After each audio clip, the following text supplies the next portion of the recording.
মধ্যপ্রাচ্য যুদ্ধের কারণে বৈশ্বিক বাণিজ্যে খরচ বেড়ে যাওয়ায় দেশের রপ্তানি খাতে প্রতিযোগিতার সক্ষমতা কমবে। সেই সাথে প্রবাসীদের পাঠানো আয় বা রেমিটেন্স ও বৈদেশিক মুদ্রার রিজার্ভ হুমকিতে পড়তে পারে বলে আশঙ্কা করছেন বিশেষজ্ঞরা। আর রপ্তানি অর্ডার হারানোর শঙ্কায় রয়েছেন ব্যবসায়ীরা। এই অবস্থায় পরিস্থিতি মোকাবিলায় সুষ্ঠু বাজেট ব্যবস্থাপনা করার পরামর্শ বিশ্লেষকদের।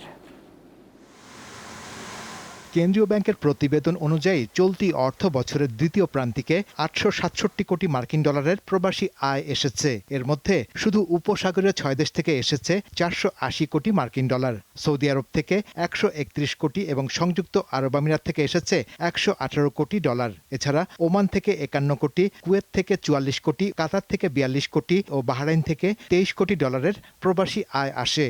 আপাতত রেমিটেন্সের চাকা সচল থাকলেও মধ্যপ্রাচ্যের যুদ্ধ দীর্ঘস্থায়ী হলে রেমিটেন্সের ওপর চাপ আসতে পারে, যার প্রভাব পড়বে রিজার্ভের ওপর। এই কনফ্লিক্ট যদি প্রলংড হয় তখন আমাদের এই নেগেটিভ ইম্প্যাক্ট আসতে পারে, অর্থাৎ ওখানে যদি জব কার্টেল হয় তাহলে তারা ফিরে আসবে। এই জন্য আমি দেখেছি সরকারের পক্ষ থেকে যে কাজগুলো করা হচ্ছে এটা কিন্তু ডাইভার্সিফাই করা। মধ্যপ্রাচ্যের যুদ্ধের জেরে রপ্তানির অর্ডার হারানোর আশঙ্কায় রয়েছেন শিল্প মালিকেরা। ইউরোস্টেটের রিপোর্ট অনুযায়ী আমাদের কিন্তু ইউরোপের রপ্তানি কমেছে 25.5% এবং গত বছরের জানুয়ারির তুলনায় এই বছরের জানুয়ারিতে। আর মার্কিন ইরান যুদ্ধ যদি দীর্ঘায়িত হয় তাহলে এটা আরও অনেক রকমের বড় ধরনের সংকটে পতিত হবে টোটাল রপ্তানি খাত। জ্বালানি সংকটে উৎপাদন ছাড়াও অন্যান্য ব্যয় বেড়ে যাওয়ায় রপ্তানিতে প্রতিযোগিতা সক্ষমতা ধরে রাখা চ্যালেঞ্জ হবে বলে মনে করছেন সিপিডির গবেষক।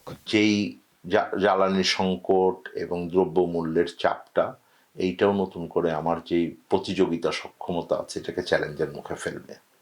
অন্যান্য দেশের যতখানি নীতির জায়গা রয়েছে, স্পেস রয়েছে, সেইটা আমার নাই। সরকারের জন্য খুবই গুরুত্বপূর্ণ এই জন্য বাজেট ব্যবস্থাপনা। সামনের বাজেটটাকে আমি মনে করি যে অর্থনৈতিকভাবে অনেক বেশি রিয়েলিস্টিকভাবে এটাকে তৈরি করা উচিত। এই অবস্থায় অর্থনীতির চাকা সচল রাখতে নীতি সহায়তা বাড়ানোর ওপর জোর দিচ্ছেন বিশ্লেষকেরা। কেন্দ্রীয় ব্যাংক বলছে আপাতত প্রবাসীদের পাঠানো আয়ে তেমন কোনো নেতিবাচক প্রভাব দেখা যায়নি। তবে মধ্যপ্রাচ্যের অস্থিরতা চলমান থাকলে ফরেন রেমিটেন্স বা প্রবাসীদের পাঠানো আয়ে দীর্ঘমেয়াদে প্রভাব পড়তে পারে। সেক্ষেত্রে মধ্যপ্রাচ্যের বাইরের শ্রম বাজারগুলো খুঁজে দেখার পরামর্শ দিচ্ছেন বিশ্লেষকেরা। শাহরিয়ার ইমন, দীপ্ত সংবাদ, ঢাকা।